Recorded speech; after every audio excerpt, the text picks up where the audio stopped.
My best friend's girlfriend got drunk, went insane and started calling us slurs, ripped stuff off our walls, and then started attacking us, so we called the cops on her and got her arrested, which puts us in the wrong according to her.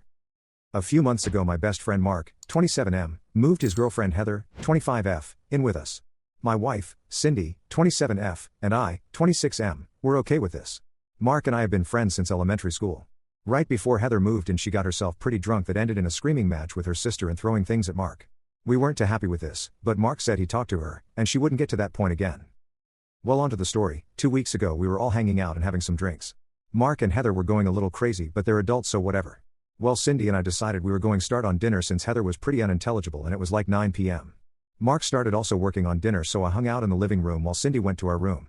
Heather goes into their room, then she comes back out and heads outside for like 20 minutes. I asked if she was good and got a small mumble. Heather comes back in, goes into the kitchen and then back into their room again. At this point Mark is done making their dinner and goes into their room. Mark comes out and sits with me in the living room and we are talking about my brother's upcoming bachelor party. We then hear banging coming from their room. Mark went to go check on Heather but she had blocked the door. He convinced her to open it and he went in.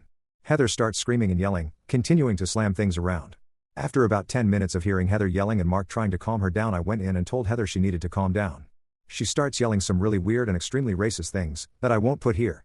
Heather is half Hispanic half African American BTW. She starts getting louder and tearing things off the walls. I told her she needed to go outside to calm down. She refused and started picking up their bed and slamming it down.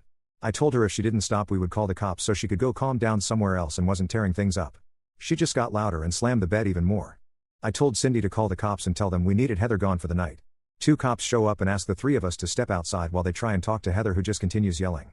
Then it gets a little quiet and I can see through our screen door I see Heather try punching one of the cops. 5 minutes later, 7 more cops show up. They all run inside and we can hear Heather screaming and yelling still. 10 minutes later they bring her outside in one of those cop bodysuit things they use when someone is struggling and won't stop. They put her in one of the cars and are standing talking to each other. We can hear them saying that she got combative, threw stuff which hit a cop and tried hitting one of them. They cart her off and tell us themselves she is being arrested and ask if we want to press charges.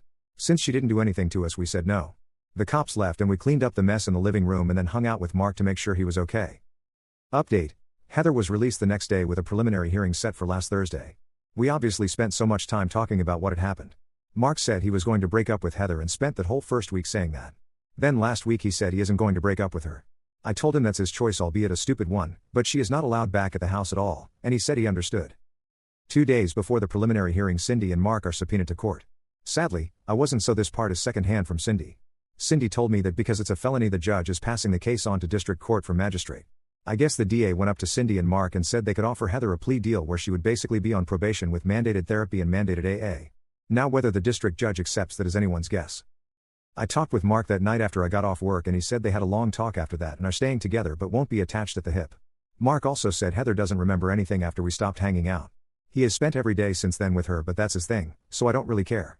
Cindy and I were out of town this past weekend and we noticed on our doorbell camera that her car was magically gone at the same time Mark's was gone. I confronted him and he insisted she never went inside, and our doorbell doesn't show she went in. Cindy and I talked and were ready to kick him out too. We had another talk last night and he is moving out because they are finding a place together. We also told Mark we wanted an apology even if Heather didn't think she deserved it. Heather has been telling Mark that she was trying to leave and go to her brother's. She walked outside the one time and came back in with nobody trying to stop her. She also said that I started a confrontation with her and that's why she went off the rails. I called BS because why would we try to stop her from leaving unless it was in a car, and we also asked how she knows this if she was supposedly so blackout that she doesn't remember anything. Mark claims he doesn't remember anything until after the cops left. Which is not true because we talked about what happened multiple times over the days after this occurred. He's just being an idiot and we won't be dealing with it anymore. Either way, both are moving out. Heather isn't allowed back except to get her stuff, and we will have an officer there when she is there.